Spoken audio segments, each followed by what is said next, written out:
Think about it. When was the last time you saw Erling Haaland caught offside? I tried for minutes, and I honestly couldn't remember a single moment.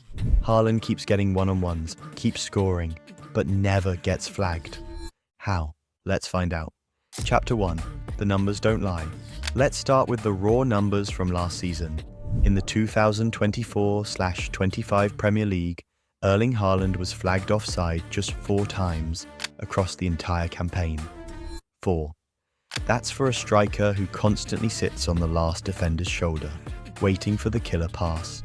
By comparison, Darwin Núñez was caught offside more than 30 times, Nicolas Jackson in the high 20s, and several mid-table strikers racked up 20-plus offsides without even hitting double digits in goals.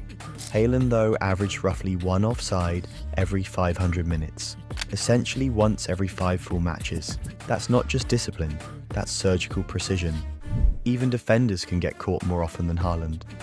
West Ham's right-back Aaron Wan-Bissaka, for example, was flagged offside 5 times, more than Haaland in 2024/25, despite playing fewer minutes and not being a striker at all. A defender whose job is to protect his own goal ended up offside more often than the deadliest finisher in world football. So here's the real question. If Haaland isn't wasting attacks by drifting offside, how does he still always arrive in the perfect spot for those easy tap-ins? Because what looks like the simplest job in football, finishing from 2 yards out, is in reality one of the hardest, and Haaland has mastered it. Chapter 2. The art of staying onside. So how does Haaland actually do it? How does a striker who lives on the line of defenders manage to avoid the traps that swallow up almost every other forward in world football? The answer is his movement, and it's more complex than it looks. Step 1.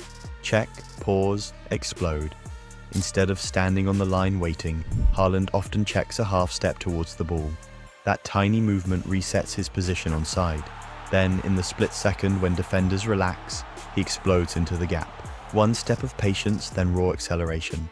Step 2. Curved runs. Haaland almost never sprints in straight lines. He arcs his runs, staying level with the last defender until the pass is released.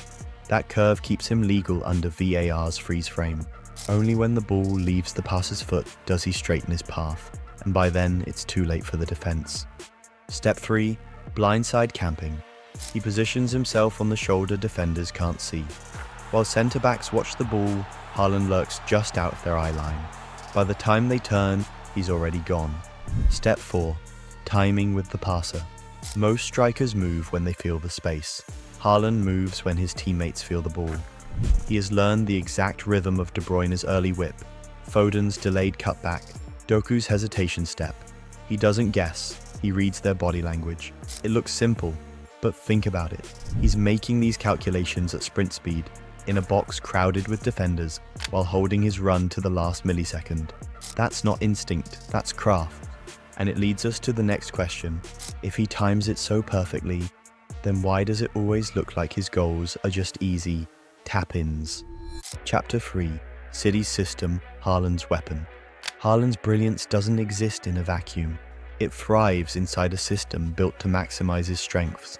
And with Kevin De Bruyne gone, many wondered, would Manchester City lose their deadliest weapon? The answer, at least so far, is no. They've simply evolved. Instead of relying on De Bruyne's trademark early whip, Pep Guardiola has leaned into new profiles. Players like Tijjani Reijnders, who brings a mix of vision, line-breaking passes, and the calmness to dictate tempo. Reijnders isn't a carbon copy of KDB, but he keeps City's midfield progressive and unpredictable. Alongside him, Bernardo Silva and Phil Foden provide variety. One cuts inside to thread clever through balls, the other thrives on delayed cutbacks from wide areas. And wingers like Jeremy Doku stretch defenses until they snap, leaving Haaland the space to time his runs perfectly. But the real secret isn't just individuals, it's the patterns. City attack in pre-rehearsed waves. The wide overload, Reijnders or Rodri shifts play wide, Doku or Bob drive inside, and Haaland holds his run until the last second. The half-space cutback, Silva or Foden drifts between the lines, then slips the ball to the byline for a pullback. Haaland doesn't sprint early, he arrives late, unmarked. The recycling phase. If the first cross doesn't work, City keep the ball. That patience means Haaland never has to gamble. He can wait for the right moment, knowing another chance will come. This structure is why Haaland can avoid offside so easily. Most strikers feel pressure to run constantly, hoping the ball arrives. In City's system, he can be selective. He moves less, but smarter.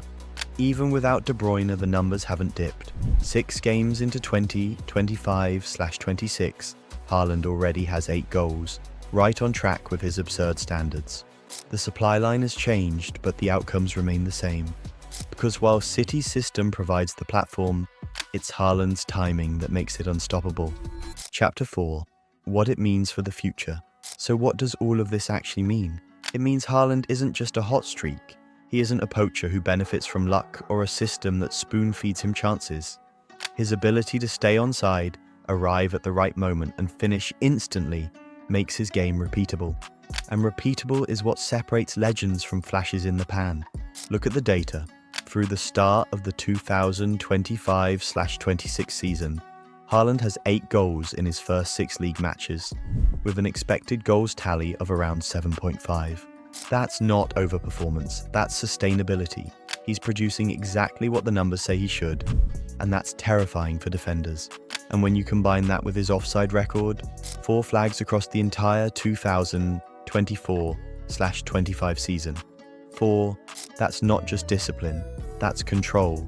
For comparison, other strikers waste dozens of attacks every year because they break early. Haaland doesn't. So what does the future hold? City will keep building systems that minimize risk and maximize repetition. Haaland will keep punishing defenders who hesitate for even half a second. And records will keep falling because the skill he's mastered isn't speed, strength, or even finishing. It's patience, it's timing, it's the ability to wait longer than anyone else, move later than anyone else, and still arrive first. And that's why his so-called boring superpower might be the most devastating weapon in modern football. Because as long as Erling Haaland is never offside, he'll always be unstoppable.